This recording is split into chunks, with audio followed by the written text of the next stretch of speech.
You guys hear me okay?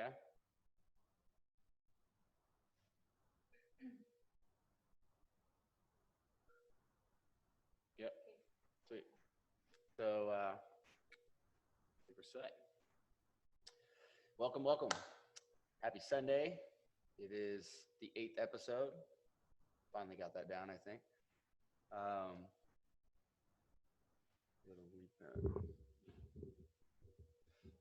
right.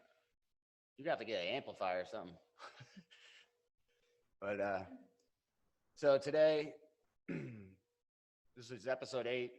Last episode, it didn't record well, so that's going to be the first one that we're actually going to redo. So I'm going to try and I'm off tomorrow, so I'm going to redo that one. It'll be cool because me and Sarah can have an opportunity to make a legitimate, like an edited version, just me and her, of what we're going to do when we make the 12-week kind of like actual program that we put together for whatever we do, like just online or DVD, something. I don't know. I haven't thought about it yet. But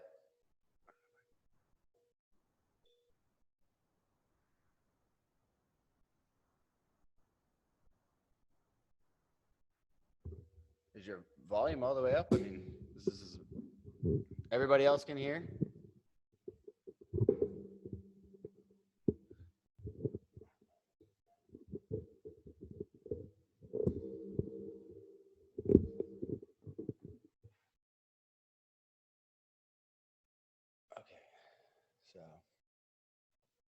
Today's going to be self-therapy on what we did on Thursday, which, like I said, we're going to redo that one, and then we'll post it all up.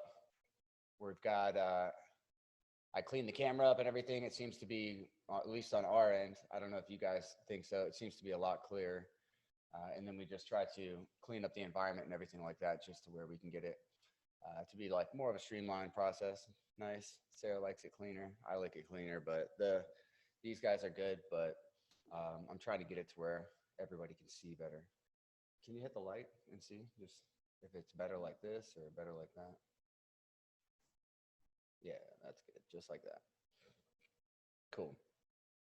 So today I'm really excited to do this one, as I always am to do for the self-therapy one, because my right hip, I do testosterone therapy, so I'm not even going to be shy about the times that I do all my own injections, and sometimes you'll get it in the muscle and didn't feel like anything different from any other time. But here it is 2 days later, and it's pretty debilitating, considering it throws off just the entire balance side to side. The bilateral balance from this leg to that leg is completely thrown off. I was limping this morning, which is unheard of. So, I mean, typically once a year, I'll beat my body up and I won't, I'll end up hitting a wall where I just feel like I can't work, where I can't move well, and I have to just spend a whole weekend unwinding things. But something like this, it's really rare. But in case anybody is out there, you know, who's on any kind of injection-based therapy. I mean, I'm sure there's plenty of other ones. I watch my dad with type 2 diabetes and the injections subcutaneously he has to do. So doing stuff in the abdomen, doing stuff in the rest of the body, and a lot of bodybuilders that I work with their injections in their shoulders, quads. I do mine in my quads, and then the HCG goes into the abdomen. So I feel spots all over. I mean, you're poking yourself with a needle. So opening those things up helps for better blood flow. It's also going to take away whatever it is that it's causing in your aesthetic. So if it's, you know, your scar tissue is building up between the layers in your deltoids because you got injection sites, then breaking those up is definitely going to increase the look that you have, the symmetry between the sides, as well as prevent any kind of limitations in blood flow and things like that. But for today, I've already done a lot of work to it, and it still wasn't getting a whole lot better. And I know that's because I was tinkering with it. And that's just one thing I encourage people always to do. Like, when you're going to do it, like, really do it. And that's why I think we overcommit and we're trying to do too much. People are trying to build an entire program when they haven't been doing anything for a long time. And you shouldn't do that either. That's just as bad. It'll cause you to not be able to do it. But then with the, rolling for 5 minutes on a spot and 5 minutes on another spot, and then following it up with a 2-minute stretch on both, that's plenty if you really spend 5 minutes on one spot just to grind it out. And if you have 10, sometimes you'll spend 10. And it's not like you're sitting on one spot and digging it out to where it's bruised. You're trying to push and stretch it this way, stretch it that way. And as you go and push things out of the way, it's kind of like you're pushing the dirt out of the hole, and then the hole gets bigger and bigger and bigger until you get to the bottom of it. And that hole more or less represents a trigger point. But don't tinker. Sarah dealt with a lot of that stuff when she was pregnant, and she knows how to work on the body, and she would mess with her chest when she started to, have clogged duct issues. And when she would do it good, it would really give her a lot of relief. But if she would tinker, it could cause it to swell and inflame and stuff. You might get superficial relief, but then realize later that you didn't fully release it, and it could cause you a lot of issues in the future. Or it could be immediate. Sometimes it's immediate. So I'm going to try and do, I don't know, today this is the hip one. So this is the one you should be really spending a lot of time on. So we're going to see how long. I'm not really going to set amount of time with this and go. If you guys got to go. Babe, on the right down there, bottom right, click that circle, overclock it, just so it helps with the frame rate. And don't close it though. And just, you click it. No. There you go. That's it. All right, let's get it. Oh, yeah. I always forget that you didn't do that first. Let's do the PowerPoint.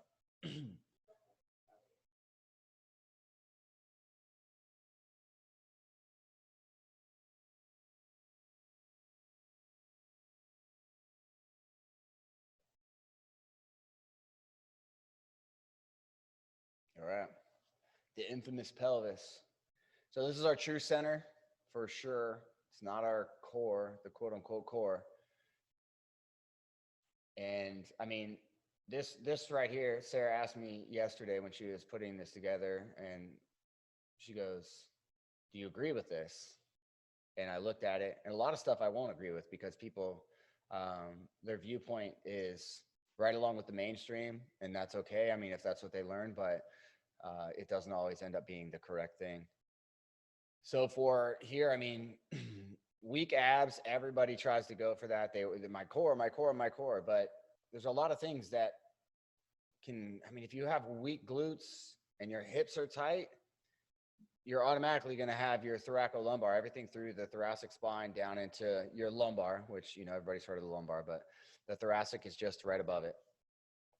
And the thoracic controls most all of everything from here through the arms. And if you have just tight hip flexors and weak glutes alone, and you go to train your core, your abdomen a whole bunch, you're going to destroy your shoulders. Your neck is going to be killing you. Your traps are going to be so overactive, and it's going to continue to cock your pelvis into more of an anterior pelvic tilt. So tread carefully whenever you're doing that. If you're going to go in and try and just jump right into a bunch of, quote unquote core workouts, then make sure you tuck your glutes. Make sure when you put your hand behind your back, check if you have a big curve to it. And if you do, pull your butt down, squeeze your butt down into your hamstrings, so that way you can remove that curve of the back, elongate that, because otherwise you're going to have this big old round back. If you see people who are big core people, then I was one of them, but I was a foam rolling freak more than I was a core freak. So I was destroying the tension that I was building. But man, if I wasn't foam rolling 6 days a week like I was back then, it would have been near impossible to mitigate the upper roundness of the back, the pelvic tilt and everything, and just how bad my traps were getting from doing all these core workouts. So all of these muscles right here work in conjunction to align the pelvis. Go ahead. So you see that, get an idea here of what all these look like. So when you look at these muscles, most people just look and are like, oh, look, it's got a big butt. But I mean, this is what actually makes up those glute muscles, the big sheet that sits over top, or maximus that everybody's heard of. Then you got medius and minimus, sitting over there, more getting towards the hip girdle. And then you actually get into the hip fan too, it just wraps all the way around, basically doing the same thing. Looks like a bunch of seashells. But then getting down into the legs, which, you know, we have to touch on this, but we're not going to go in detail on this because it's going to come in the next segment next week. But the iliopsoas all the way on the right, that is the nightmare muscle right there, because it's the only muscle that goes through the body from the front to the back, and it attaches to your spine like 5 fingers. So you, if your psoas is out of whack, or if the body's out of whack and the psoas is in turn out of whack, then if you don't release the psoas, I've done it. I did it for years. Before I learned how to release the psoas, I would just do everything around it. And I made people feel better, but sometimes it would just create nightmare situations where they would get massive flare-ups. So go ahead. See, now you can actually look at it. So 33. Yeah, it's a little fuzzy on the right, but it's okay. You get the idea. The left is better. I mean, that picture is amazing. I'm going to steal that picture for some posts and stuff. The detail on that and just looking at it, I mean, it really gives you an idea of where they sit. You can see all the way down the midsection. It kind of gives you a good idea because you can relate it the way they cut the ribs there. And you can see the thoracic it's huge. I mean, you got to keep that whole region open. And you see whose head sits like that anymore? Nobody, not even mine really sits like that, unless just recently I got it to sit better because I've been working on it like crazy. But most people in real life, we lose that curvature. Our head sits forward. It's just straight. And then it torques that thoracic vertebrae into more of a curve. And then you start getting, the lumbar starts trying to cock back the other way. And then, you know, by dipping and compressing to shorten the load that's being put on the spine, because the spine is starting to elongate and kick over.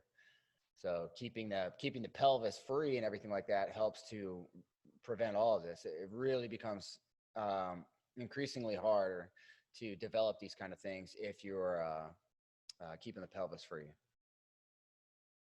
Tell them to turn it down.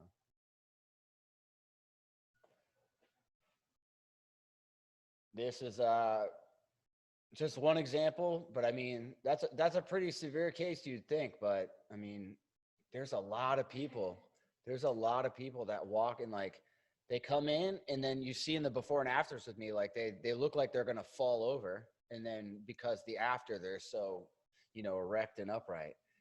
So the whole thing. And for humans today too, especially if you're exercising, your shoulders develop rapidly. So you're always using your arms, you're always using your shoulders. So your shoulders are going to blow up fast, and your rib cage gets sucked up into it because of that. So if you're keeping, again, when the pelvis comes neutral, it starts fixing things in the upper and lower half. That's the thing I was saying in the class before on Thursday, was that, you know, your upper body can hide things inside of the upper body. The lower body can hide things inside of the lower body. But when the pelvis starts shifting, it affects the upper and lower halves equally. Everything has to shift because that's our true center. So go to the next one. That's it. So again, I can't preach and harp these enough. The superficial lines, I mean, the biggest bodybuilder in the world would fall to the ground if you took these lines off of them. You know, the biggest muscles in the world mean nothing without the sheath that runs over them, through them, around. I mean, it's fascias everywhere. With the way people talk about it like it's some big shell that just goes over our muscles, that's just really incomplete in the idea of what you're trying to describe. But with these sheaths right here, I mean, are what you need to challenge. If you want to develop like a beautiful physique that people just look at and, you know, they can't pinpoint one thing versus another, then you need to like focus on fully elongating the lines. And like, it all blew my mind when Thomas Myers says, if you lunge to the right and you do a bicep curl with your right arm and do one with your left, you can get up to 30% more contractile force on the right because you're lunging towards it, because it pulls that entire superficial back line, which is that second picture right there on the top from the left. And you see those go all the way back there. So by doing a lunge, you're elongating that all the way up. Excuse me, need some water. But it runs up too. So it goes up behind your head, in back, over the back of your head, I mean, and behind your eyes. And that can prevent headaches and everything if you start getting that whole line elongated.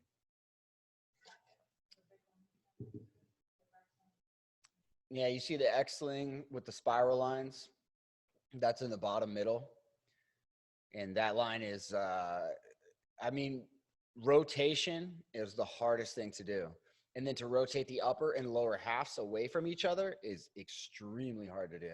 If you take the FMS or the SMFA from Gray Cook in the book Movement, if you don't have that book, Gray, Grey, Cook, just how it sounds. The book is Movement. Get it? He created the joint by joint approach that shows, like, you know, from the feet up, every other joint is the opposite. So your feet stabilize, your ankle mobilizes, your knee stabilizes, your hip mobilizes, low back stabilizes, so on and so forth, all the way up the body. But in the end of his screen, the test that he does is to basically rotate all of the body at once. And I'll go through that in one class. I'm going to do an entire teaching on the functional movement screen, and then you guys can go and just nerd out on it. And it's going to be like a long rabbit trail because it took me years to understand how to figure out what didn't need to be assessed. So skipping parts and realizing they're already at this point instead of going through the whole rigmarole. So is this it? That's it? All right, cool, because my legs and my back and everything are just begging to get going. Here we go.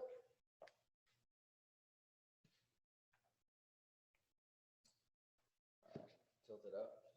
Just look.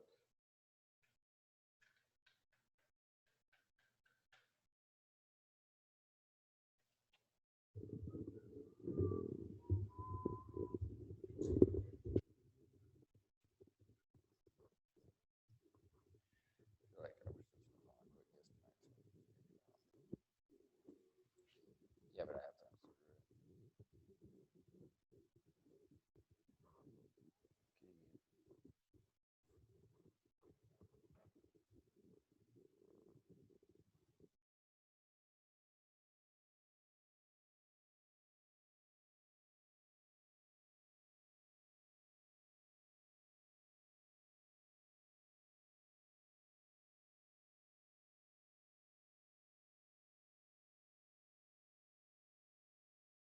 Talk loud just so you guys can hear me because it's lower.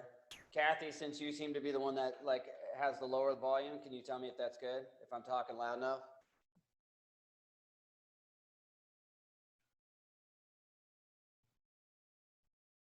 Trying to figure out the delay too.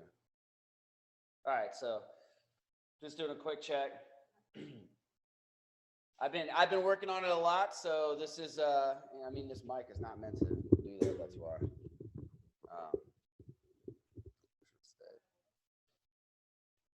I've been working a lot, like especially the last couple of days, just gunning my whole body. So it's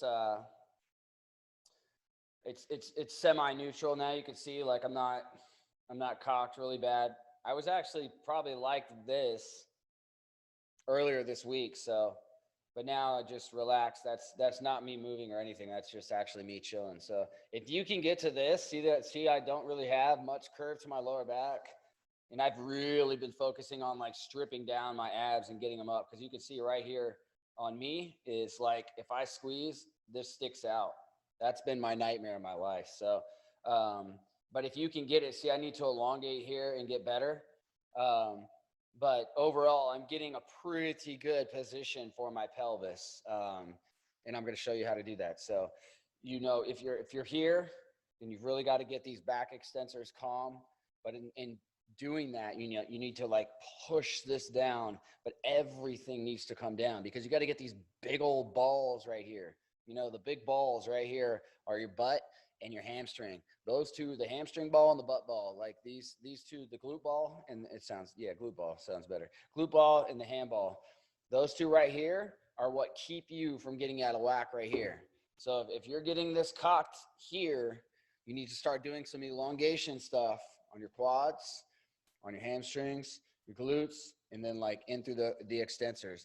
But it's going to be quite a nightmare if If you try and elongate your back, or you try and take the ones that I've shown you, like rolling into the abdomen or anything like that, if you try and dig the roller in there, you're asking for it, because the last thing you want to do is open up the abdomen that's already got the curve and the discrepancy, that big issue in the upper and lower halves, and then not build the support of the glutes and the hamstrings to pull it down, because you're just going to incur way worse. It's just going to slap up and pinch really hard. And I've had people who do that, who just pick and choose stuff to do and go through it. And I would really suggest you guys take a second, write me or whatever if it's a question, and wait a day and do something that you can do that you know is not going to cause anything. But certain things, if you do them out of order, will depending on your state, depending on where you're tight, it could cause you issues. So just think about that, and you'll notice that as you start working with your own body. All right, let's get it.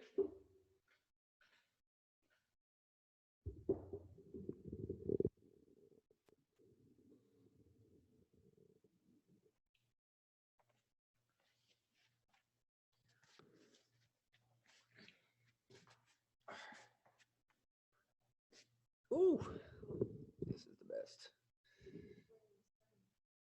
So, I'm talking to him right now. So if you're going to do the hips and the pelvis, you go, just follow me right here. You're going to go right on your side, straight below the waistline. And if you're to sit up, you're going to take your hand like a fist and hit on the side, and you should feel a hard spot, a bone sticking out. And if you've been around me long enough, you would know that we do not want anything to feel bony, hard, immovable, like, or impenetrable would be another way, like, something that you can't press into. None of those things. The body should be a floating matrix. The ligaments, the tendons, the connective tissue, the fascia, all of these things are meant to be what hold us together. So we have a shock absorber kind of effect, and also for us to have pliability and to be able to flex and move and kind of bob and weave, that kind of nice freedom feeling. So when I'm on here, I just simply sit on my side. Now, a lot of people are going to say, like, it's going to blow your neck out. So if it's going to blow your neck out, then don't compromise your neck when you're foam rolling, ever. Okay. So I'm used to this, and I can just lay here if I need to. And I know exactly when I should get off and stop before it's going to cause me some major neck issues. But if you're feeling anything, don't wait on it. Just lay down. And it might increase the pressure on this a little bit. If it does, you can put a pillow or anything under this foot and take the pressure off, okay? It won't, but I still think down here is a little bit better. So if you're feeling anything in your neck, then this is where you want to be. You want to be laying down flat. And remember, with rolling, you're rolling only to find the spot that you want to work. So it should be like the hardest spot you can find, not the most tender spot you can find. So, and sometimes hard spots don't have so much feeling, but when you do have, a lot of hard spots will have a tender feeling. And sometimes after you start to work them and they open up, you'll get into the more tender area, which is the side. And remember, hard tissue builds up to stop us from, potentially injuring an area. So it makes sense that hard shell would open up, and then you would start to feel, because that's exactly what the body's trying to do with it. Now I'm straight on that bony side, right on the bone, right here where you feel the bone.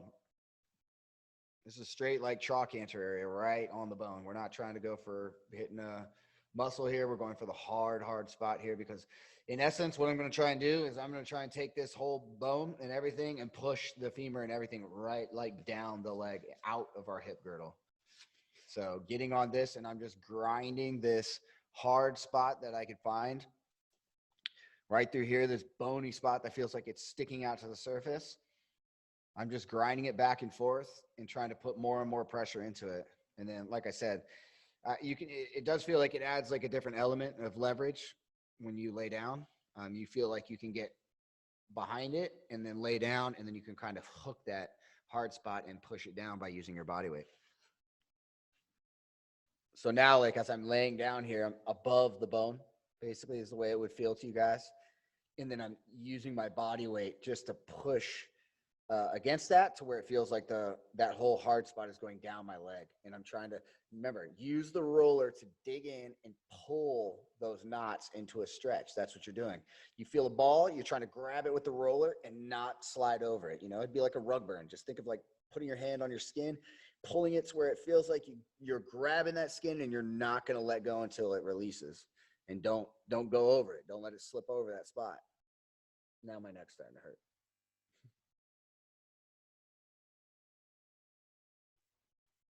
All right, I got some pretty significant change there. With this, I'm just gonna lay back and do a basic just rotation of the hip, and I'm gonna use that as my gauge.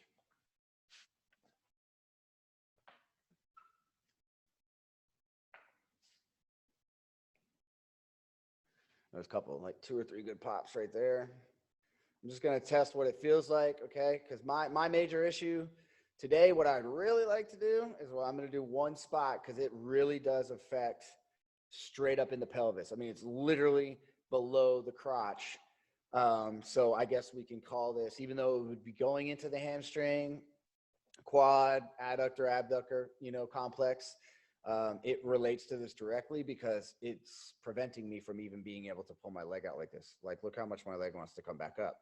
It should sit like this naturally. And if I release the spot right here, it will. So I don't know if any of you are feeling that, but the truth in the matter of what I was just doing, right out here, that bony area is mirrored right in here in your groin, right at the, so the gracilis muscle, this muscle, if you want to look it up, GRAC, gracilis, from the inner part of the knee runs up into here. Okay. Actually opposite of that, goes down to here, but this muscle, it inserts like right below your goodies. Okay. And this is a muscle that if you are having any issues in your goodie area and you feel it could be a physical, always, guys, before you go rushing to the doctor, always assess the physical. You wouldn't believe how many things I've had people think was an issue that was going to be internal or something. And they've foam rolled and made it go away. And their doctor's like, well, that's impossible, you know, but we'll just leave that for another session maybe.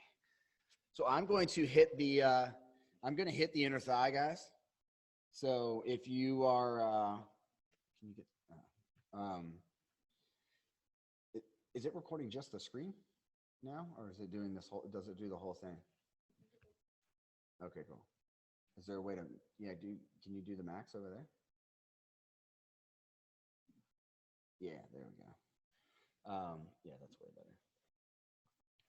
So I don't know if you guys have it, but like I said, I'm in no rush. I'm not sitting here. I don't care if you guys have to go, because you can watch it later. That's the beauty of this. And that hard bony area is mirrored by right here. And because that hard bony area is right where that injection site basically was just above it in the TFL area, that's basically seriously angered this spot right here. It is not happy. So we'll hit this area and then we're going to move on to the stuff that I would have done anyways. This is actually a really cool thing. I'm glad that it happened because therefore I can show you guys. I'm not really going to talk through this one. I'm just going to describe it to you now. We're basically going to be sitting the roller up as close to your goodies as you can. Guys, move your gonads out of the way. Just pull them to the side and really try and, you don't have to. You can just go where you can feel, but I would suggest pulling it all the way out of the way and getting as high into the groin as you can, because this is going to be stretching this down. Okay. So ladies too, it's the same exact thing. But if you ever feel like something is pulling up inside of you, like I feel that right now, I feel like it's in my lower abdomen. Like I feel like there's a knot hanging on there. And when that happens, you can almost guarantee that the muscle that's running somewhere in the region of the inner thigh, and somewhere in the region of the inner knee and so you can either be the high point up through here. There's a line here. You'll feel a line here, and then you would feel the other line that would be down here. That'd be straight more in the hamstring. That'd be kind of like this cord you guys could probably feel if you do this right on the back of the knee here. That's this one that's gonna like run up through here, versus us talking about more straight down the adductor, the muscle that people would feel when doing adduction sitting in the seat. So we're gonna hit that. You're going to dig here. Like I said, I'm not going to be talking through this as much. So we're going to dig here, and we're going to be pulling this down, trying to find a lump more or less. And we're going to try and push that into a stretch until it releases.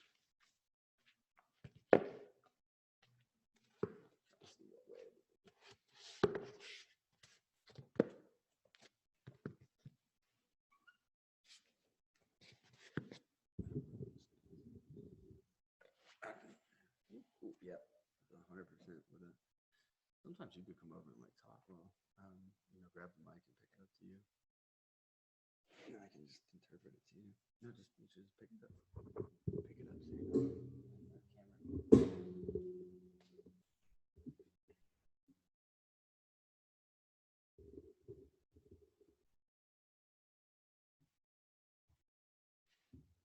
Maybe pick it up so you can talk and I can tell you what I'm saying. I'm basically using my body weight the same way I was. So it's basically using his body weight the same way he was. To grab the bone on the side of the leg and pull it down. To grab the bone on the side of the leg and pull it down. So like once you get the spot and hook it. Once you get the spot and hook it. Then use your body weight and come this direction, like away from the spot to push it down your leg. Then use your body weight to come that direction to pull it down the leg. Yeah. So pull your body away as you roll it down your leg. Tell them that we're really trying to elongate this whole line down into that spot too. Elongating the whole line down into the spot. Elongating from all the way to his shoulder, all the way down. But still trying to, I tell them I just went off the cord there, so you got to still find, the cord runs down the leg, so tell them that they're going to kind of be like lifting up, like pulling it into a stretch. Like. So since the cords run down the leg, you're going to be going into a stretch and using the roller to pull into a stretch. Pull the muscles into the stretch. But your knee and your leg will lift as you go further down, yes?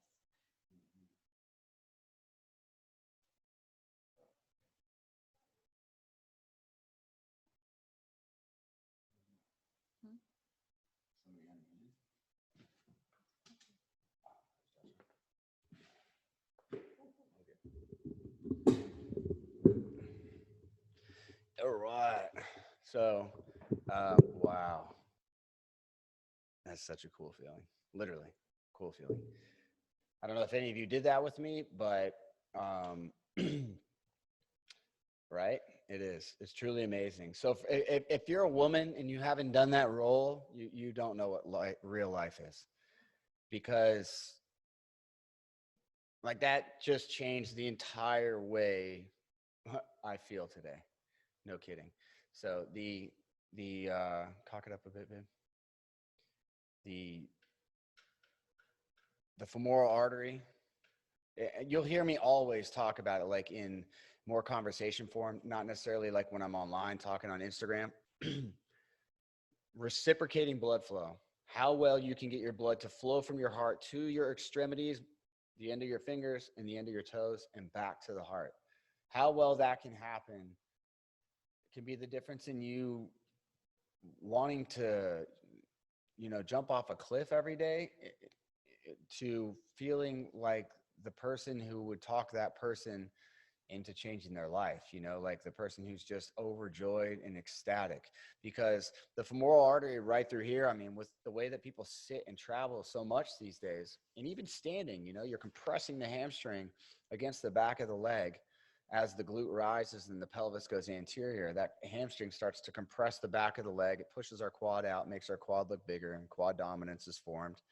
But it also compresses on the femoral artery because the sartorius, the muscle that runs like a garden hose and spins around the leg, it's the muscle that helps internally and externally rotate. It starts to compress that, and that cuts off the side into, and in turn the femoral artery. But if you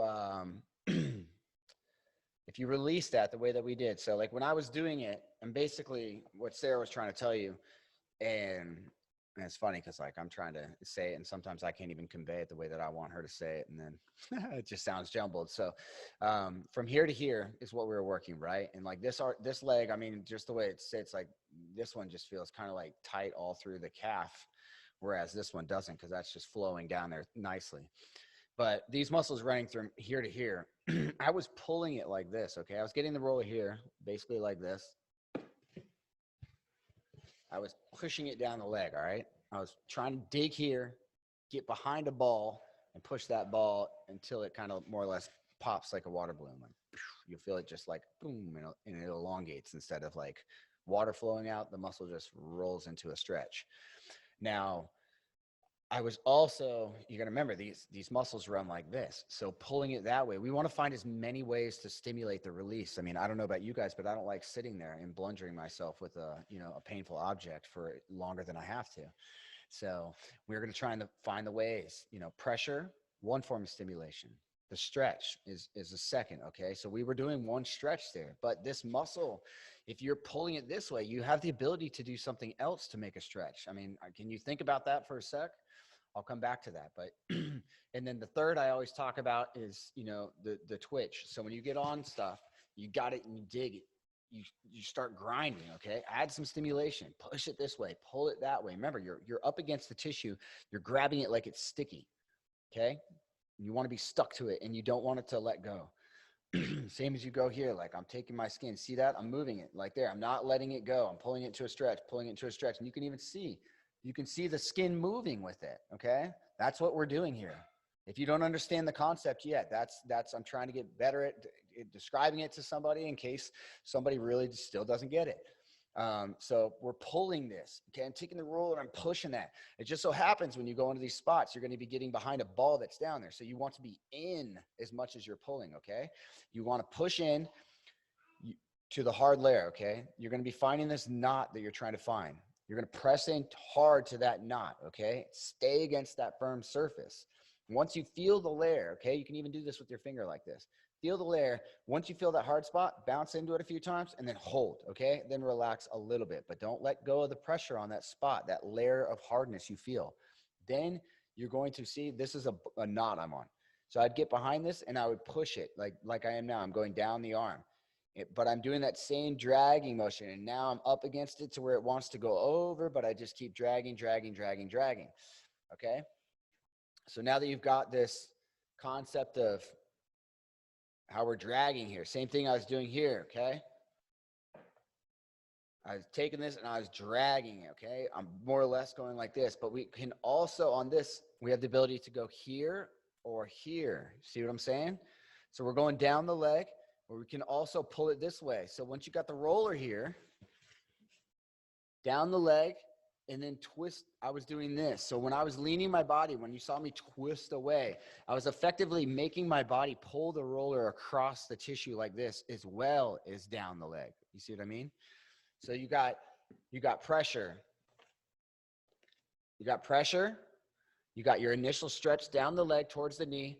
Then you have your rotational stretch where you're twisting the tissue into another stretch, okay? Remember, tissues, fibers run all different ways. Fascia bobs and weaves like crazy. It's like Spider-Man. Whichever way it needs to stabilize, this way, that way, that way. Who knows? You might just fall down the steps, boom, and just slam into the wall. Now this entire left side of your body needs to be, freaks out and needs to just immediately build up a wall of stability. You know what I mean? Or you could get hit in a car accident, snap, head comes back, entire sternal, like everything all the way down to the base of the sternum into the abdominal wall and everything like that. You would have this riptide sheath up here that would just feel like a bolt of energy went through it and froze it all at once. So with this one, You got one down the leg with the pressure and the twist, and then you got your stimulation you can do. So you have 4 things you can do, and you can do that on most anything too, okay? This one is just an easier one to do it. Some of them, it's not going to be so easier in smaller muscle complexes, okay? So that one, huge difference. Crazy how much it just, like the bony side of my leg it's so much less. This relaxed, went in, allowed this to come back in. So now in turn, this bony side of my leg actually feels, I mean, this one feels like it's just like a brick. Over here is nice and that sounds like squishy, like fleshy compared to the other side. So I don't want to get ahead of ourselves, and I'm going to make this a little longer. And now I'm just going to basically go through what I just did on the left. On the right. I'm going to go through it on the left, and then we'll move on the right leg.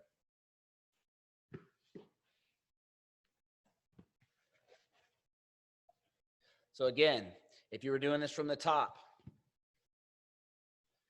take your hand, make a fist. Check that spot. If it feels hard and feels like it's out, meaning if it feels like it's out to the outside of the body and it feels like it's hard, you should change that. We're going to change it just by putting the pressure in, digging it in above it, and then we're going to pull it down towards the knee.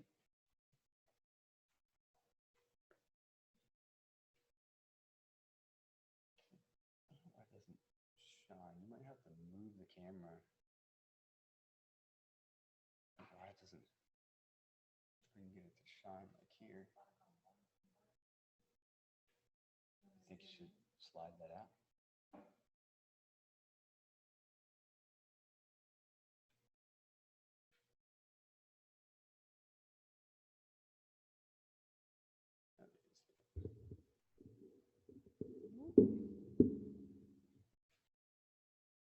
You can even rise up on this one too. Sometimes you can just try and elongate if you've got it. I'll just grind it back and forth. I'll push it up. I'll pull it down. I'll try and twist up the side of my leg and kind of lift it up. So try different things, whatever way it feels like it'll give a little bit. And then once you've worked it enough, you'll feel like you can actually lay over it and pull it down the leg like I did before.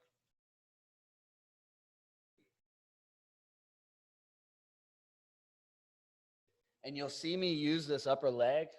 I always forget to tell people this, but I use it as like a weighted anchor.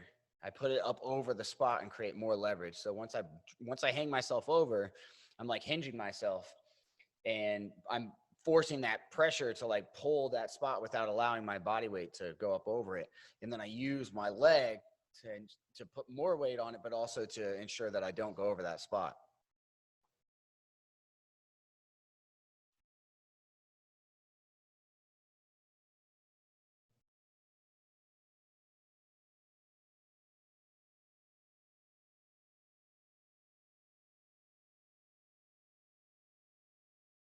I'm going to get one of the lanyard lengths, the clip lengths.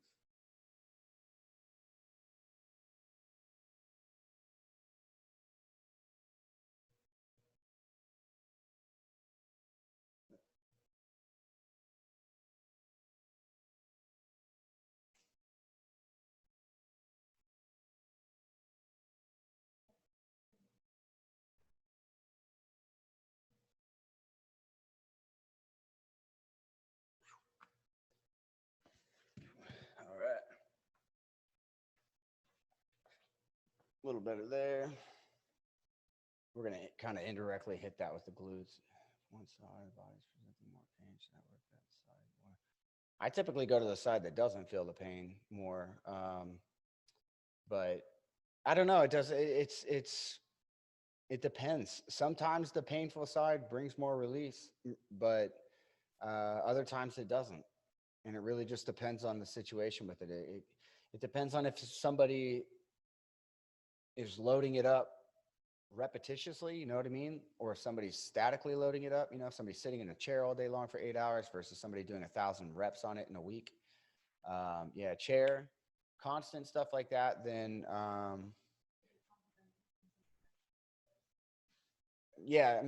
normally when it's static, it's like you're building up a capacitor. It's like you've overfilled the tank, maybe shifting that way onto that side. So a lot of times the other side is going to be presenting more tension. And if you can go to a side that's less painful, that has more tension, and release it without having to hurt yourself as bad, a lot of times you'll make more progress because it won't hurt as bad. You'll do that. And then when you go to the other side, a lot of times it doesn't hurt as bad. So let me hit that one other spot.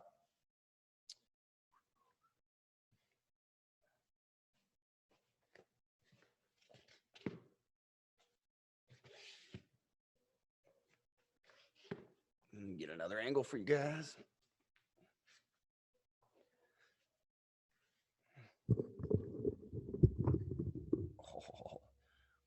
Oh my gosh.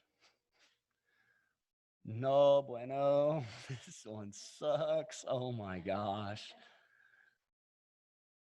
It doesn't even like hurt. It's just like making my body like tell my brain like, why are you doing this? Get up. This is not comfortable. It's not. It's like it's the way it's pulling up into my it's not even like my groin. It's like it's going up like above my groin into the hip kind of socket. But it's like where all those fibrous-y kind of wiry, if you take your fingers and like just dig around in your groin, right on the inside of the hips, it'll feel really like wiry a lot of times. And that's kind of like what it feels like. This is the feeling like whenever I work on Sarah's like legs through here and stuff, she'll always be like, oh my gosh, that's like pulling in areas that just is not supposed to feel it. And that whole region, whether it's like your goodies, obviously that's not the comfortable one, but there's two other spots like above that and below that, that get around the femoral artery, and then the other one that like tucks up in your glute, where it gets towards where like the sciatic and all the nerve exit of the nerve junction exit of the spine, where that comes through. So any of those get it to where like if you feel like you can dig your fingers up under your glute, and there's like a big tuberosity, it's called big old knotty ball thing up there, and it's pulled out of place, and because of that, it's just real like poppy and gristly. That can be extremely sensitive. The other one on the femoral artery can be debilitating because it can make your whole leg go numb. I had one of my good friend's moms, Gio's mom. I fixed her, and she had just crazy numbness. I felt so bad for her. And then one day I was like, you know what? That's it. I'm just going to destroy the whole pelvic region, everything I did. And I mean, I was getting in like right in the groin area, just right as close to the hip, and digging it, just peeling it away, and then going as close to the groin and peeling it away. And it was the first thing that did it, and it fixed it. And then we were able to just go through and do it. But it's amazing. I mean, I had spent weeks on her legs and everything, and it just, sometimes you have to go right at the source, like dig your fingers in there right where it feels like it. Sometimes it won't be, it'll be referring to somewhere else and it's tricking you. Other times it's it'll blow your mind how you like go right to it and you're like, yeah, oh wow, it was right there. Oh, this is crazy. It's finally releasing. All right, now I'm gonna hang down.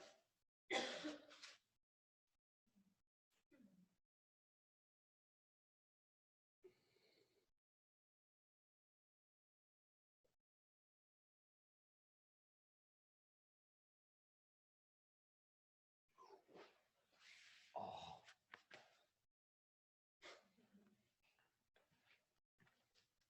Oh. Woof. Oh yeah. The second I rotate my hip though, it's like, wow, that's a good feeling. Yeah, I'm gonna stand up, get some blood flow, but my hips like being hinged right now, or rotated. I mean, so.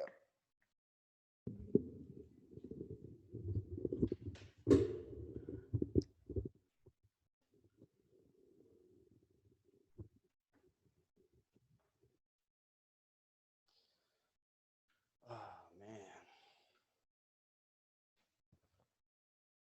that's even like way more relaxed. Like here, you can see it's even flatter. The curve is even less pronounced, and that's like a perfect minimal curve. And then you can see like, see how my ribs sit up high. Like I'm working on pushing those down, but I've got this to go, the oblique line coming in. I haven't done all this stuff like getting in my hips. I need to do more of that. Now we're gonna do more around the glute and hip region. Cool. Okay, so now we're going to focus straight on the rectus femoris here. I almost should put the DV on that so I could show them how to, oh no, that's hammy. Yeah, see, I'm getting ahead of myself. I want to go like right into the whole region. So we're just going to basically, we're going to like cut right through here because you have to. It's just, this is the quad and everything. And the hamstring, they integrate. So there's really no way for us to not hit here. Because if you go in and you start rolling these, you could do exactly what I did and just call it good. You could hit the inner thigh the way we did. You can hit the peak out here in the bony area that feels like it. And then you could like go up here and like cut around your waist and just call it good. But if you're going to go into ones, you want to hit like high point of the hamstring in through the glutes, but meaning going only as low as like right at the base of the glutes, but you do want to hit that connecting point of the hamstring, and you do want to hit this connecting point right here. So all we're going to do right now is we're going to take the roller on both sides, and we're just going to like just roll here, and I'm just going to basically do a casual roll where we're just kind of cutting. I always call this the halo, and when I talk about the halo, I mean like the circle that would be like around your leg at the highest point. And if we can cut the halo out and we can drop the leg out of the hip socket, then this whole fictitious one leg longer than the other stuff vanishes immediately. You're taller, your abdomen sits lower, which means it's longer because obviously it's, the chest isn't going to go anywhere. But all the pictures, when you see me like make them look like crazy different in the waist and everything, is because it's longer. It's not like I did anything special. I just got the upper and lower halves to like an accordion, just so let's focus here. Okay. Then we're going to focus here. So I might go right into that. But then after that, then we're really going to do a couple deep spots on digging the glutes out. And I think we can finish up for today on the rolling aspect, but we can do some other things. I am going to do a quick intermission little Theragun and show you what I would do here if I was going to do this, because it would involve the hamstrings and quads and everything. But I'm just going to do a quick buzz. She can mute me up. Sarah's going to grab my gun for me. She's going to mute me up. I'm going to show you just basically like how you would do this. You could do this before. Sometimes I don't gun myself before. Sometimes I just go right into the spot that I feel. With doing this one, I would pull the attachment down is on the lowest spot. Okay, so keep it on the lowest setting. Typically, I use it here on the second setting out or here. I'd normally use the regular one. For me, I'm definitely going to use the hard ball. If you were going to go in for like a hard session like this, and you can tolerate the big ball, or even this, and I wouldn't do the small ball. That'd be too acute. But if you could tolerate this one, I would do this over the dampener. The dampener is the squishy padded one. All right, mute me up, babe. And then lower it.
So just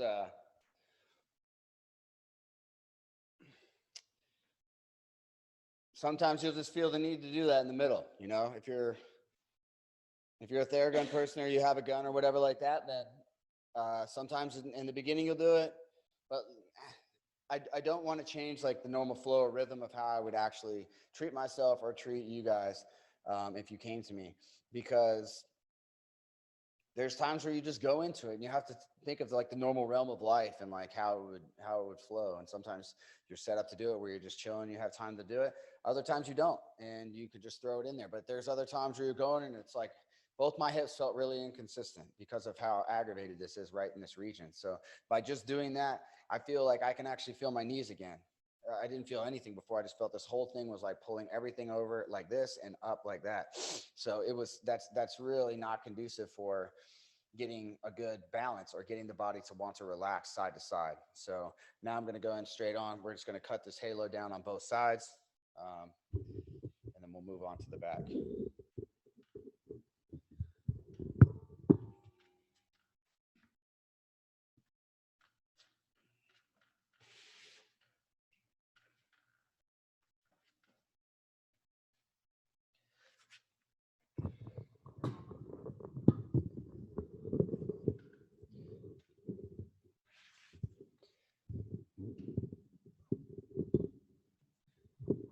All right, so with this, should be good. End of the roller. You always want to use the end of the roller if you can. It's harder than the rest of the roller. And you can use the edge of the roller as if you were going to like cut the lines, okay? So right here, I'm just trying to get in between the bony hip pocket right here, where you can stick your finger in there and you can feel that bone that sits like, and kind of like sits like a dish like that. And once you feel that, you go right below that. We're trying to separate and drop the quad up out of there and drop the whole hip flexor region, everything. Turn your toes out. You see if I do like that. If you can do that, some people you'll cramp right away. But when you do it, like I'm about to cramp, wow, oh man. So there you go, real time situations. But I'll bring it out. Try not to let it cramp, because if it does, sometimes it'll do it so bad you'll have to get up. But just a little bit, I'll bring it out, rolling in there, a little stretch on it. And now it's getting to where it's not cramping. Imagine that. So as you release the tension, you'll notice your range will open, and you can do these little kind of twists and these little motions here to challenge it. Plus, this is holding. As I go out like this, my toe is hooked, and it's really firing everything into a stretch, but I'm also rolling it. Ooh, almost cramps. So it's just increasing. We just added, like, now you can add different elements. You know, you're trying to find more points of stimulation, more ways to open things up. Like turn the toe in now, you know, roll on it like that. Whatever way you can challenge the tissues and stretch them differently, open them. Like it's literally a web network of tissues, and you gotta weave them. Like one of the courses that was really cool in ART is nerve entrapment, and it just shows you how to like weave a nerve and like pull it back. I look at it a little bit different than that.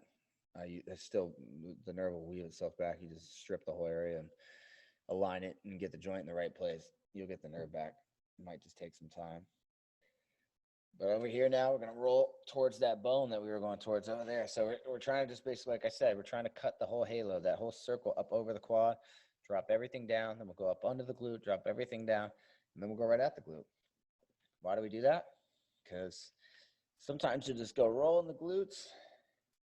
You roll and roll and roll and roll and roll and roll, and it feels like it took you an hour to really make one side feel good. And that's because everything around it was pulled and pocketed with anchors. And until you release those anchors, it's like trying to drive your boat off and you haven't picked the anchor up. It doesn't work. You have to remove the anchors so it softens the other area. Because you're talking about the glutes here. You're talking about like sinking your foam roller into we have all different types of glutes, but you know, a pocket of tissue that's significantly bigger and deeper than the rest of your body. So if you think of it that way, if you got everything around it pulling to the surface, the glute muscles, then it's going to be really hard for you to sink your roller in. So when you break these anchors up around it, you'll notice that when you sink into the glutes, you're going to get a way more effective and a way deeper roll than you ever had before. And if you've ever done this by accident and just happened to do stuff and then went to your glutes, you'll probably remember noticing that day was probably the best day you've ever felt releasing your glutes. And then your nervous system, after we do this now, would ding, ding, ding in your head and go, wow, that's how I did it before. So, there's a good spot right at the TFL. Now I got the TFL where I can just drag it down a little bit. We're going to do this on next week too, but I don't care. You see how I like pick my foot up? So if you pick your foot up off the ground, what's it going to do? It's going to turn that hip flexor on. So if you're struggling to really get on that spot, or if you're just like a kind of psycho like me where you want to increase the pain, I'd rather it be a lot more painful for a less amount of time than sit here for 5 minutes. And so I'm picking it up and I'm just moving it around. But then sometimes it's good just to set it back down and let it relax, because a lot of times it'll be just too uncomfortable for the muscle to release in that position. And then when you put your foot down, let it relax, then the body sometimes just melts it right away. But again, see how I'm rotating there? As you rotate, you got to keep that pressure so that way you take those cords and you're pushing them into the stretch like I'm always talking about.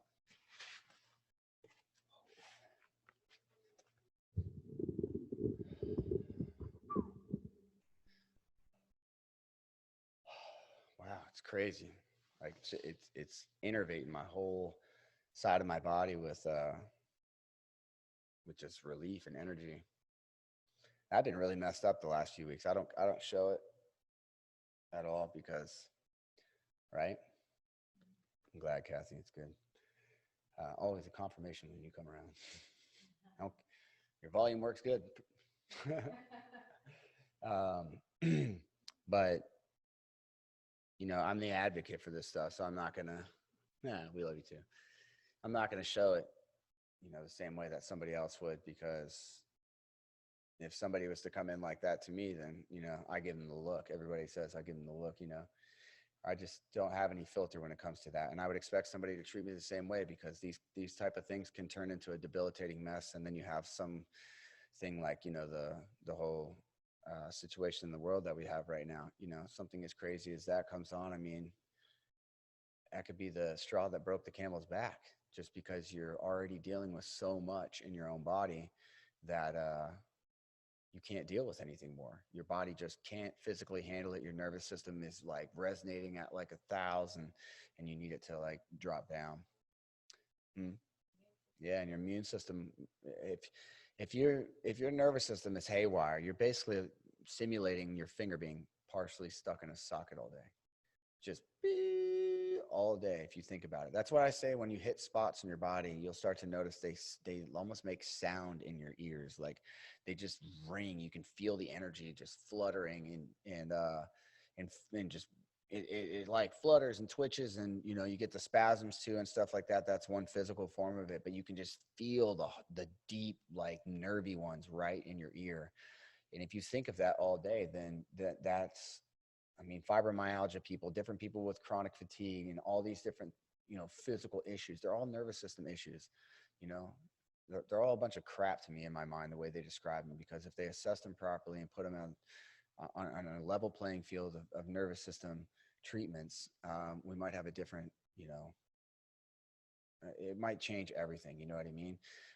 But they put it into this thing of just like, can't figure it out kind of scenario. But those type of people, you know, the depression, the anxiety, the constant things that it puts onto their mental and their emotional, it's real. So it's the more energy you're sucking out of it, the more, like, you know, this is where I get into like being in the morning sunlight. It's the most powerful thing you can do. Charge yourself up, set your body clock for the day, be grounded during that time, bare feet to the ground for 15-30 minutes at night. So it'll drop your cortisol before midnight. So you want to go to sleep. You know, get your devices down, get your lights down, blue light blockers, blue light filters, Wi-Fi off, de-stimulate yourself. Don't show these bright blue lights like I got on me now that's telling my body it's midday. We can't have those when the sun goes down. All of these things equate to your battery being sucked lower. And we want to do things to boost our battery. We want to do structured water with deuterium depletion if you can. You want to be doing things like that boost your battery, that save energy from the body and increase your electrical charge. You want to be in the morning sunlight so it produces your 5 major hormones of, you know, dopamine, serotonin, melatonin, DHA, and beta endorphins. Your pain levels are lower, your hormone levels are higher. Your energy's through the roof. Red light infrared therapy, like I have up there, you know, I constantly push that to people because it direct deposits energy right into the cell with no digestion or food needed. It's, you know, instigating collagen, increasing serotonin and dopamine, like all of these things. You know, when your dopamine goes up, you start to annoy everybody around you because you're just that person who's like bouncing off the walls, full of energy, want to learn everything. want to just get everybody hyped up. And when you're low dopamine, you want to run off a cliff. That's literally the way it makes you want to feel. You don't want to get out of bed. You don't want to do anything. But all of these things equate to stuff like this. Every knot that we release is a battery sucker a leech that we're taking off the body. And the more reciprocating flow, like I always talk about, that bounce back action, how much can you get the energy to flow through and flow back? And the more you can do that unresisted, the more you're going to annoy everybody around you. But then hopefully you can get them on board too. Get them to do things that are going to change their life. So think about it. We are a light body made in his image. We are a magnetic field, and we are 99% water at the molecular level, not 2/3 water by volume like we've all been told for our entire existence. So time to hit the right leg.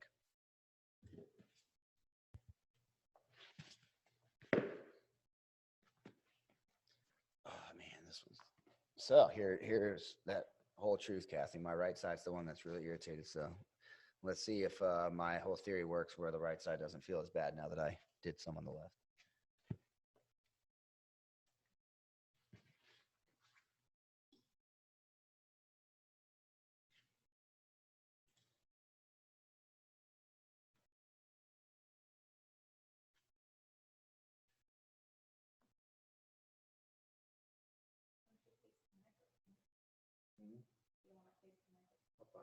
I'm about to switch.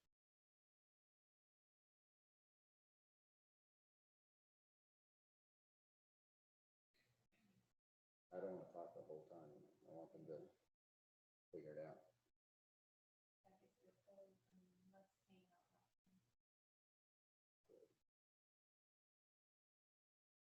Still know what I'm doing.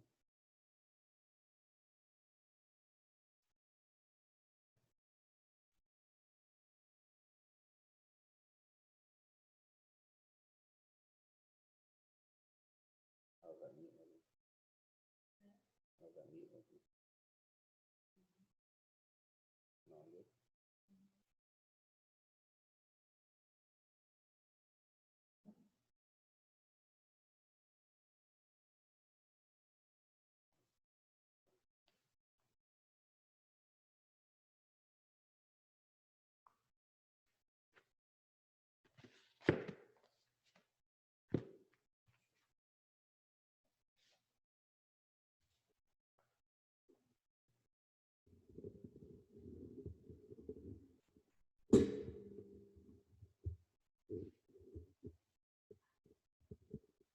Just tell them I'm going right around the top of the quad, finding the hard spot. He's going right on the top of the quad and finding the hard spots. Following it all the way around. Following it all the way around towards the hip. And I'm just using weird positions to increase that pressure. And getting in weird positions to increase that pressure. Don't be shy with your own foam roller.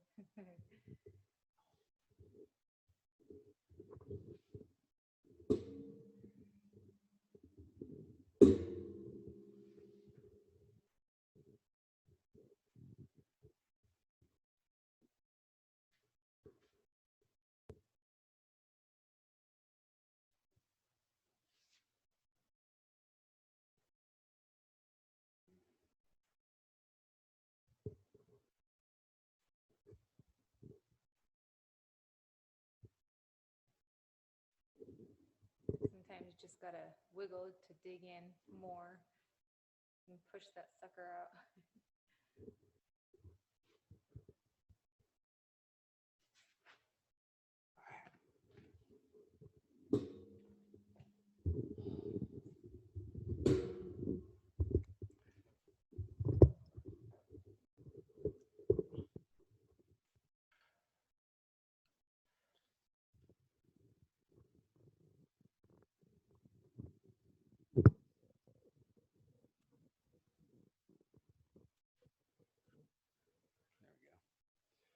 Yeah, we're all got the mic to go even higher. Cool.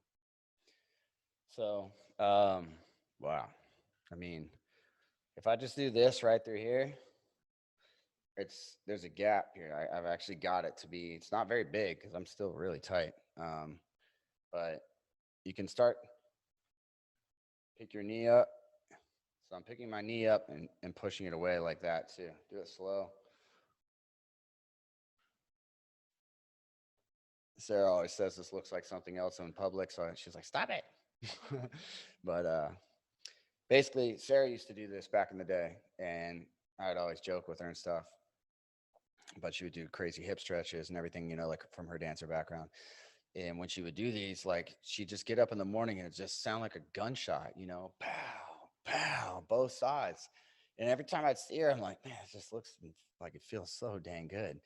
And for years, like I would try and try and try. I think it took me a couple of years. And finally, just one day, it was like, boom, and release. So now it's pretty much, I've done it like 4 times already today because my hip was so messed up. Yeah, there's just different ways, She likes to drop and dip and like push her hips a different way. Mine just likes to be almost straight leg on the base leg, and then I just pull this up, and mine just pretty much pop pretty easily like that now. Like I said, I've already done it a few times today because because of this leg was just taking me off. So, all right. So now, yeah, I'm gonna do this one on the ground. I wouldn't really. I got my TV on the actual bench that I would use. So I'm going to show you how to do it because if you have a big enough roller, you can do this. So when I go into the actual hamstring motion, actually this is good because when I do the way that I normally would do, I would go down the entire hamstring. So I don't want to do that today. So we're going to do a pinpointed release on the hamstring. We're going to take the roller. We're going to take right. If you put your hand up here and just grab your glute, you'll feel like if you squeeze up in there, you'll feel this cord that runs across right through the middle. We're going to get above that.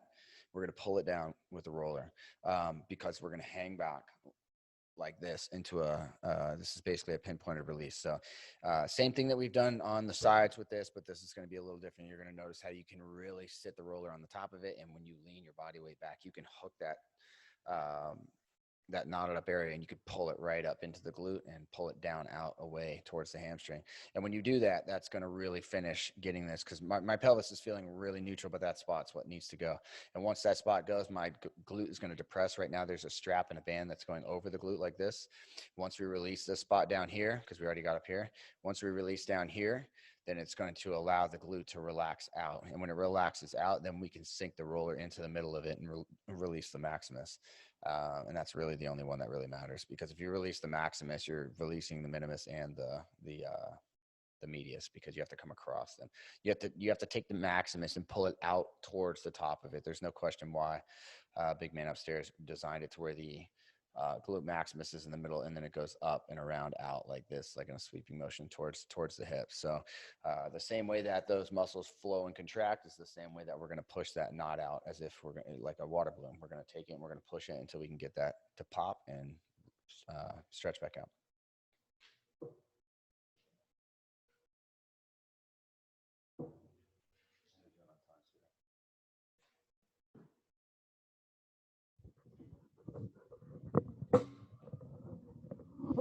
All right, I got a mic now.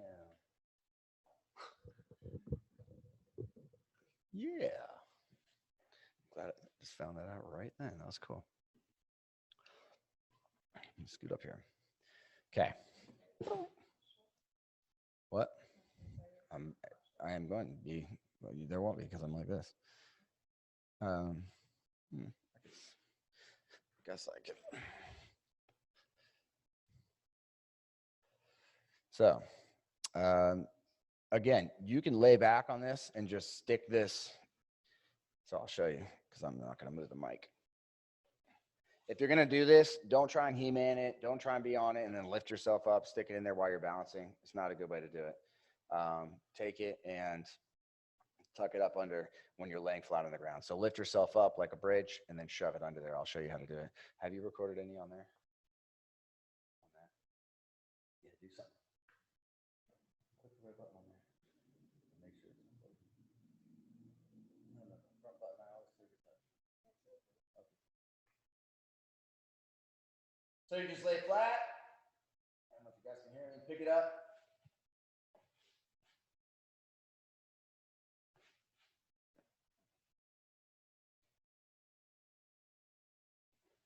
So in reality, you're just gonna like lay it there and like let it sit. It's not gonna feel like a whole lot of pressure. That would be something you would more so want to do with the ball. So This is the way to really do it. Even if you need to, okay, guys? It's perfect.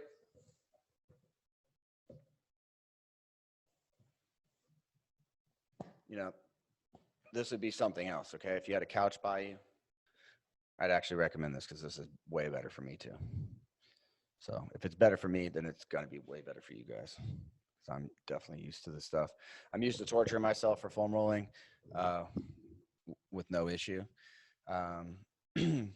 But I don't want you guys to get in the idea of that because it's stupid for me to do it because I could get more of an effect if I'm not challenging my body to balance and maintain stability when I can just relax and let it melt away.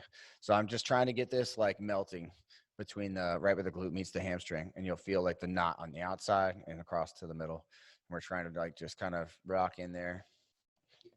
The only problem with this part right here is like my arm itches because it pulls on the skin here. So if it's like summer, need lotion on my elbows, I guess. So sometimes, like if you're on this, it does like pull on your skin. It might aggravate you if you're on a couch. Yeah, your arm might fall asleep. So if it does, just tough it out. Don't be a wuss. Just kidding. I just told you not to do it. I like to do this too, where I'll press on my knee. It kind of helps me stabilize. And then just walk it down the leg a little bit. There is a big old knot here, and if you're up against it, we're going to have to release some of it because you'll just aggravate it. But herein lies the truth. If I did this in real form and wasn't just trying to do a little bit right here to let this sink in, I would have my leg bent and I would be up on a bench because you can't roll the hamstrings. You can't get up in there unless you have the knee bent.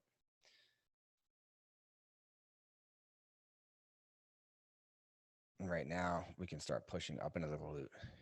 I'm curious, when you guys go up into the glute, like Kathy, do you feel it? Do you feel like a brick you're pushing, like you're feeling like a bone, bricky kind of bone you're pushing up into it? Yep.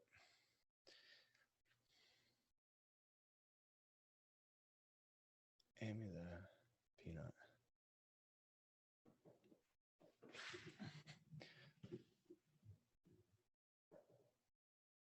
I can't do it, guys. So use your roller if you want. You guys got to see the gist of all that. Okay. And the rest of this is just pretty straightforward. But I can't release stuff with a foam roller like that. I can release the other stuff I did. I genuinely was releasing that stuff, but right here, impossible. That when you're used to sinking a ball like this up into your hamstring the way I am right now and in here, like this doesn't even faze me. It feels good. It feels so good. So if this hurts you, then one day you'll be like me and it all was torturous in the beginning. Don't act like I didn't go through the same thing you guys did. I mean, there was many bad words that I said, many angry, frustrating moments where I'm like, oh my gosh, cannot believe the pain that I'm going through. Many times where you feel like it's wrong, where it's like there's no way this could be the right way to hit the spot. Oh, that's good. So now I'm just dragging this and pushing it up into the glute. So sink in between the glute and hamstring, push the hamstring down the leg, try and stretch that and release that a little bit, try and pull up into the glute, pull that up to where it releases a little bit. You're trying to make that cavity between the glute and the hamstring bigger. And if you do, you get that nice little glute tuck where you get the little bubble butt coming in. I do lots of this, so I don't have big glutes, but like my glutes, you can see everything on. They're just a round ball. But this is what it all takes, and it doesn't take much. And they'd be a lot better. My legs would be a lot better. You see my legs. I'm loving it because when I do all this stuff next week, you guys are really going to get a visual representation of how well my legs look like tiny twigs right now. And they're not ever very big, but they don't have the shape and the fullness that they do because I've just been beating the crap out of my body. So, but I kind of like left a lot of that stuff. I've been having to do some because obviously it's a double-edged sword. I can't like leave stuff to show you guys and then be debilitating for work. So, I've been just doing what I can to mitigate it, but it's not going to change the aesthetic. Me just keeping myself in check is not going to change the aesthetic the way I'm talking about. So you guys will get to see how my, all of this right here, you can see the lines and stuff, they're flat, they're sucked in. This is a perfect example of how when you atrophy, look at that, like it pulls in, my quad sweep does not stick out. That's a perfect example. You can see the IT and like everything just, it's clamped in because the IT does what? Clamps down to balance the tension of the other muscles in the leg. Well, of the muscles in the leg, because the IT is not a muscle. All right. Okay, cool. Let's do that on the other side. Whew. Yeah, I imagine most people can't hold as long as I just did with her. So take breaks, pause, take breaks, try and release a little bit, take breaks. Don't break your wrist to fix your butt.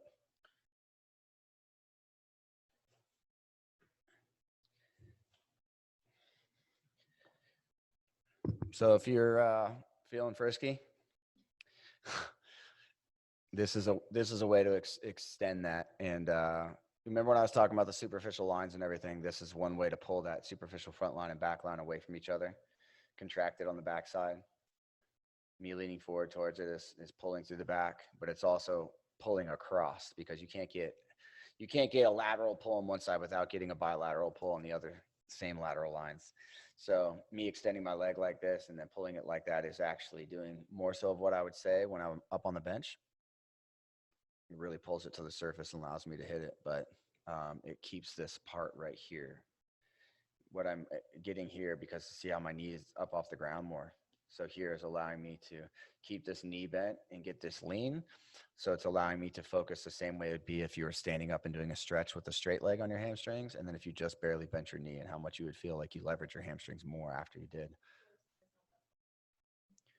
I just said, if you're feeling frisky and this is an advanced, there's no real way to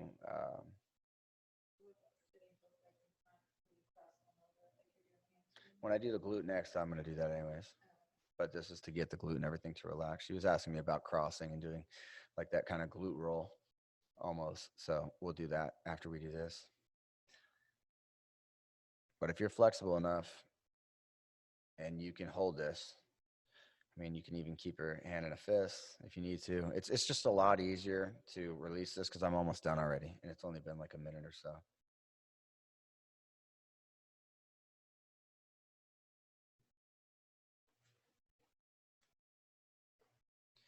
And make sure too, guys, if you're going to do that crazy little twist there, don't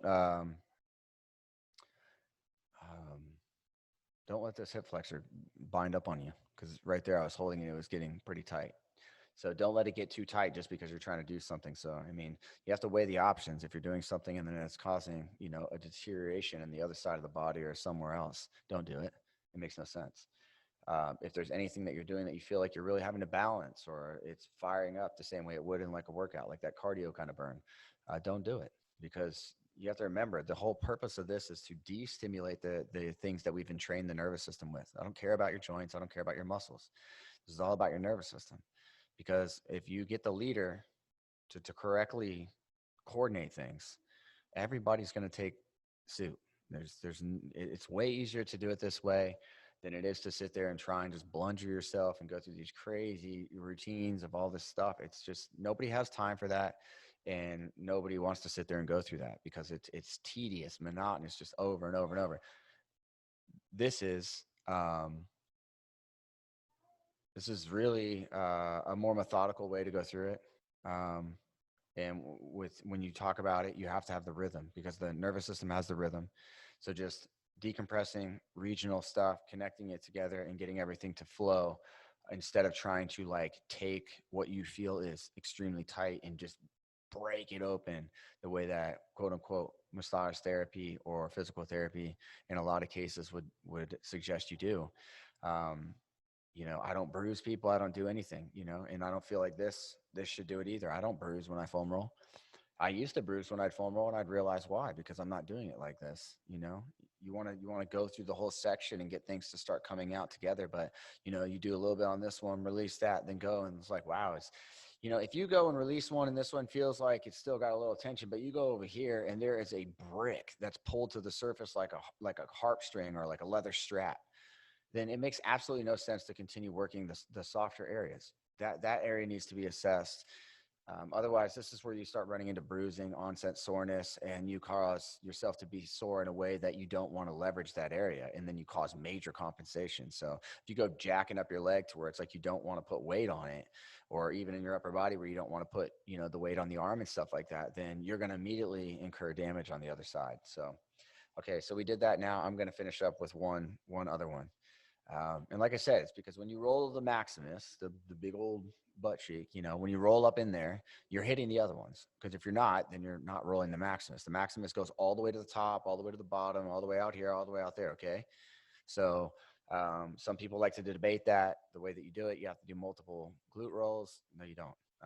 You can either expose your leg or expose the glutes by crossing your leg all the way up on your knee, or you can do it by crossing your leg on the ground. That's the only variation to this. There's no other variation to hitting the glutes that's needed, because all the variation comes from rotating your body and creating different angles.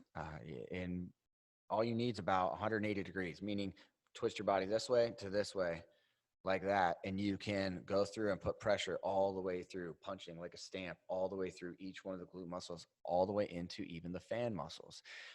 What I notice when people go into like doing these different variations with rolling your glutes and stuff like that, sure, you can do whatever you want on your own time, but I'm saying if you're trying to effectively like knock this out and move through the region and get to the next stuff for the best result, then it just makes sense the way that I do it. You either can cross your leg up on your knee, and that's the advanced, or the beginner one is what I'm going to do first, where your leg is just on the ground. And you can change the position of your leg as you do this to help you hit different areas, and you can change the position and angle of your upper body to hit different areas. That's it. I mean, you're basically allowing yourself to have 50 different rolls. People like to change it up, switch this, switch that, get on your side, move over here, hit the medius straight on. Makes no sense to me. It makes better sense to me to do what we just did, because all of those things that they're kind of more or less indirectly hitting are what we did just to drop the halo out of the leg. So that's done. So we don't need to do that. Now, when you go to the actual glute, it's all nice and relaxed. And then you can just punch straight into the middle. And I think that's why other people are doing it the way they are, because you'll see that everywhere. I'm probably the only person who will teach it this way. And Athlete X and a lot of the other guys who are actually pushing foam rolling, which I commend them. I do like what they do. They do it like that. But if you look at it in a process and you go this way, or if you show your friends this, this would be the thing that you can get them to do, and they'll actually do, because it'll work. It won't be nearly as painful and long in that pain as other ways of doing it. And they'll see the results. So last one. Okay. So for this, you remember what I just had you sitting in the,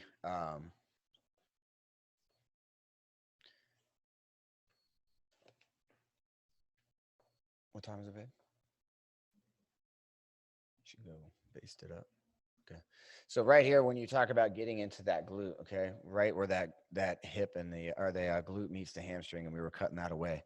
Now just rolling over the glute, more or less, you see here, this is where I'm just going to go. Here, leg is up, we're going to turn it, okay? Because if you were just doing it straight like this, you'll notice that you're kind of just more or less, even with a roller, you're just kind of smashing through the layers. You're not really pushing anything into something that's going to release. I mean, you'll still release some stuff, but you're not going to get it the way that we want. The second you cock your leg like this, I guarantee you're going to feel that big old ball on the outside. And if you get into that, you can take it and push it down the leg. So I'm hooking this on top of that, and we're, again, taking that bone and dropping it down the leg. This is where I'm actually going to get a quad sweep. You see it bubbling out? It's starting to actually fall out. So if you, ladies, guys, if you're working on your quad sweep, I mean, if anybody can make this little quad sweep pop out, then I'm sure that all you muscular people out there, I got muscles if I flex it. But see now, did you see that?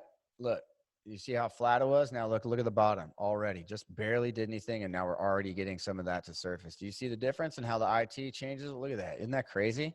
You guys remember, if you were just watching, how flat that was. It had non-existent and no bumpage. So look at that. Now the quad sweep's hanging out even more. It's pretty wild, guys. This is even when I like get to do it. It's kind of weird watching myself on a TV screen.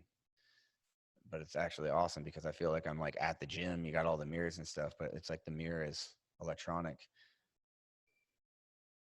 But this is another good point, guys. When you're doing this, if you're doing stuff at the gym, when you're training, you're everything, take a video, shoot a 5-second, 10-second video, send it to me.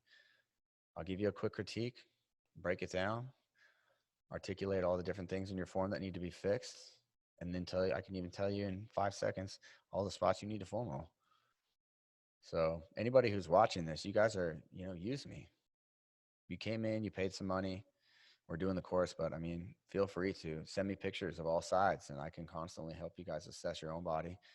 And even as you're going through these, I can give you the bullet points of what section to go and focus on that week. And then you can just go along with ours as we're doing it. All right. So now I'm trying to get higher. I'm right up in that kind of glute medius, glute minimus, but I'm pulling across right into it.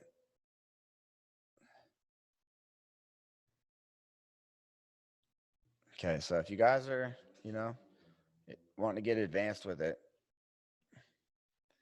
and after, even if you're not advanced so much, once you roll, look at how much that hangs out now. That's crazy. I barely did anything too. Once you do the one that I just did, once you do your basic roll, then move to this. Try and work in the same session to getting your leg work and do this. Even if it's like this, okay? Like start working yourself up. Not obviously to where you hold it. I'm just giving you an example, but down here, from here to here to here, and just work your way up. And same thing, get up at the high point. And when you get up at the high point like this, you'll feel that glute medius, glute minimus, and the whole top of that maximus. It should feel like a huge, mine feels like a big, like sausage, like a huge tube running out the side of my leg. Not quite the size. Yeah, kind of close to a garden hose size. It's pretty big.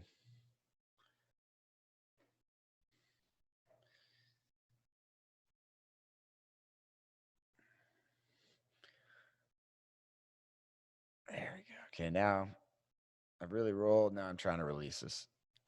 So I'm got it pinned and I'm just leaning to the outside, guys. This is what I was talking to you. Your roll and everything you're doing with your leg crossing, that's to expose everything, okay? But when you get to the point where you're doing what I'm doing now, the second you use the angle of your body, it's the hammer, okay? Find the spot, you roll to it, and then you use your hammer to smash it, okay?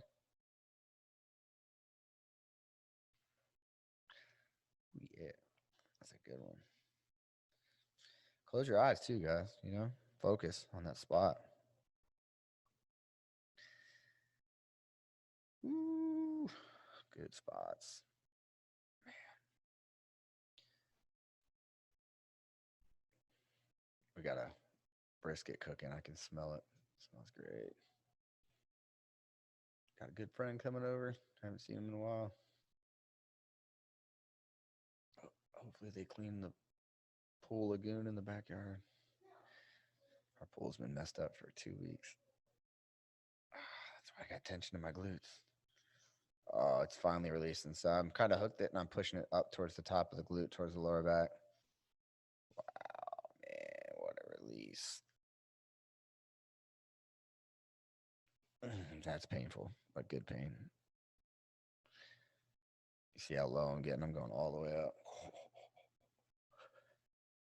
All right. Oh, wow. Guess what? Yep, the whole cord on the front just started to relax. Big time. Oh, it's almost gone.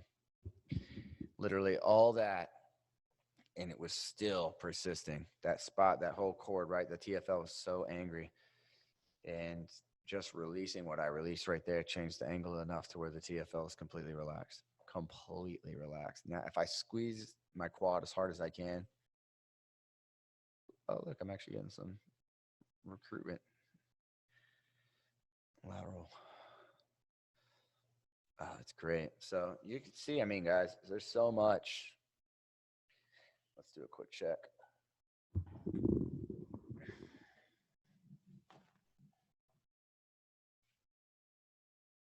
Big time difference.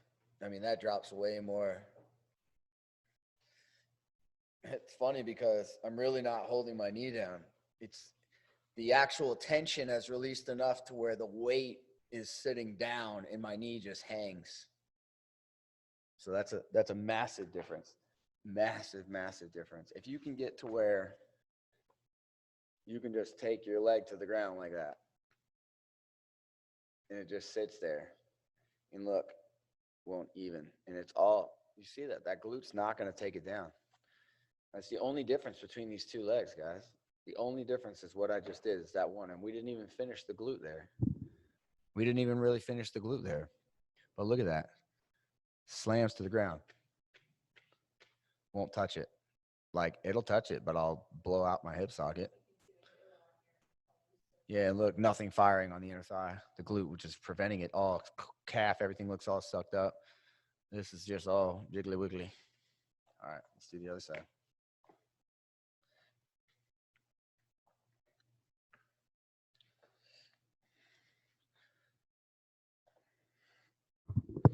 So bent leg first, guys. I don't care if you're a pro. Just do the bent leg. It does hit, it changes the way that the fibers are. I mean, before you put your leg up over your knee and cross it.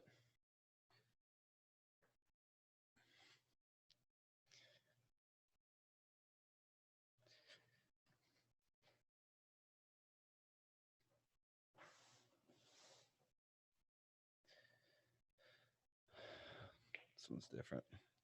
This one's way different. There we go. This one's more inner thigh. So when I roll this one, the brick is more, I feel the brick on the outside, but the brick on the inside is almost the same. So it's like pretty neutral. Feels like there are like two bumps on each, like on my fingers and then my wrist, but they're pretty level. What do you guys think? Was it clear today? I really like buffed out the camera lens and found some smudges I didn't even notice. All right, cool. Because now it looks the way it should. I mean, that's a 4K camera, and I just wondered why it wasn't.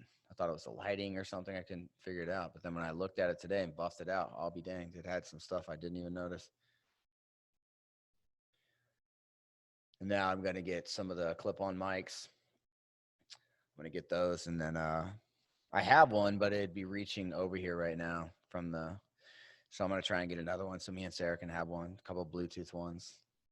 And then no matter where I am, I'll have like a good mic right up in my mouth. Dialing it in. Wait till the next 12-week block. We'll have it completely perfected. And the cool thing is the PowerPoints, we'll have all those already. So we'll just be able to just refine the information and make them better and better and better and get them to where they're, I want to get those PowerPoints. I'm sure Sarah does too, to where eventually it's like a worksheet, like a workbook where it's just going through it. You know, we might do it to where it might be a way where we can actually redo our foam rolling guide, just going by section and doing the pictures and the different things off that, making it a video book too. All right, so I'm pulling that down. It's really going down the outside of the leg here. Back up into the glute. Now I'm going to go down to the ground.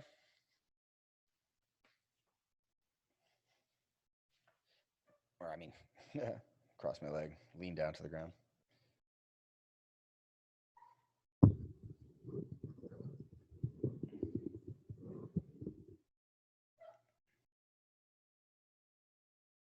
Get out of here, Casey.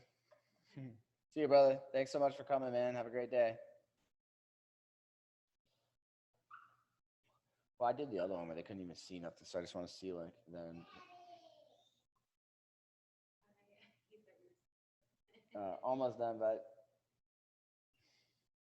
I think my son's excited for a new game.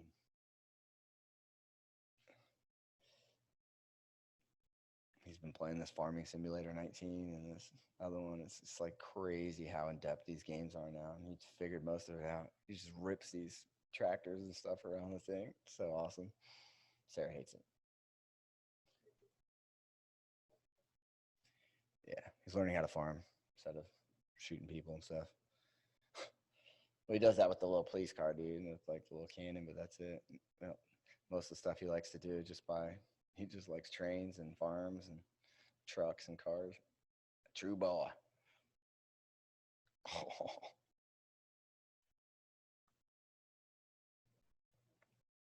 So I took that one from the top all the way down to that inner thigh, like junction. Oh boy. Yeah. We got to wrap this one up. Focused on foam rolling today.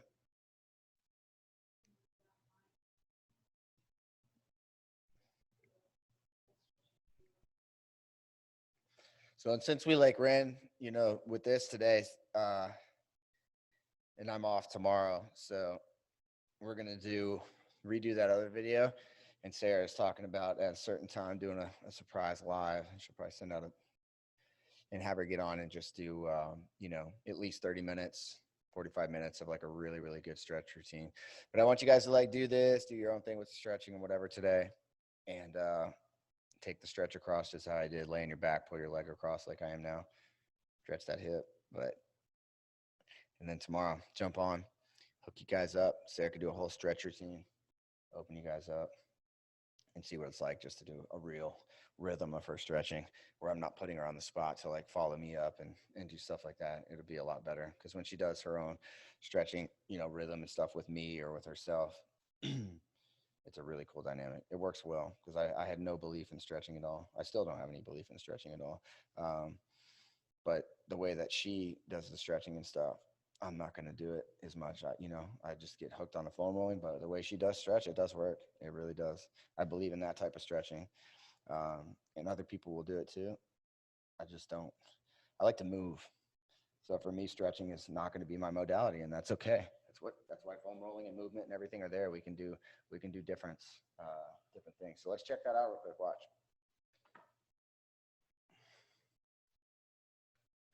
Look at that. That's crazy. I'm not just like making that up either, both of them. Look at that.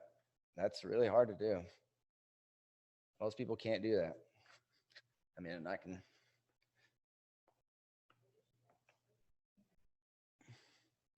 Let's see what the real test is. That's pretty good. It's tight.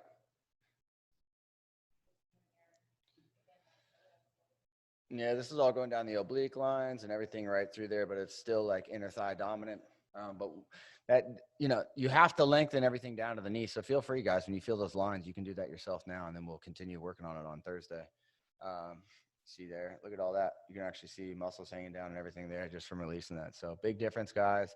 If I can do it on these skinny legs, then all you bodybuilders and athletes out there can see a huge difference.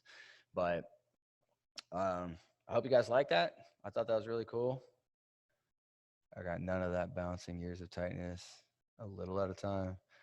Yeah, but you watch when we get through the whole thing, it's just gonna go boom, boom, boom, and just lengthen like crazy. Because once we open the quads, if you watch the picture when I'm about to post of the physical therapist I just worked on in the second session, once I post it, you'll see like I went through the whole upper body and barely touched on the pelvis and everything. And then the second session, went through the whole lower body and focused on the pelvis and the legs. And she couldn't stand up straight in her posing. She couldn't like anything after even the first session. But then after I did it, boom, she like looked straight. So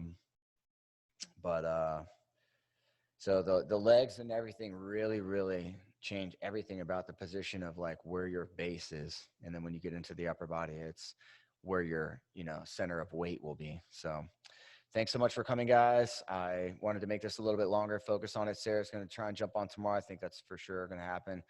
Do a live video with some stretching and stuff so she can go through that whole rhythm and routine with you guys. And it's not like, choppy and segmented. It'll be a legit stretching routine. Next week, we're going to continue with the legs. Hamstrings and quads, everything through this region from the hip to the knee next. And then we're going to move down from the knee down and everything like that. And then I got a couple crazy ones that I want to throw in the same way Sarah threw in with some stretching. I do want to do a couple things that I don't think anybody's really teaching out there. So some stuff that once you guys go through this, we can put it at the end. Your body should be feeling pretty good. So we can do some, these weren't even really called advanced. These would be some pretty severe rolling techniques if you do them and stuff like that. Like once you've got things moving and you really want to like cock yourself into a crazy position, torque your joint like right to the max and break free some of the deepest knots. I believe after about 12 weeks of doing this, even probably 8 weeks of doing this, and you had enough freedom, you could start to challenge those kind of things. But they are the most extreme, I should say, of foam rolling techniques to release the deepest and worst and oldest tension. I love you guys. Have a great day. Take care. Brisket.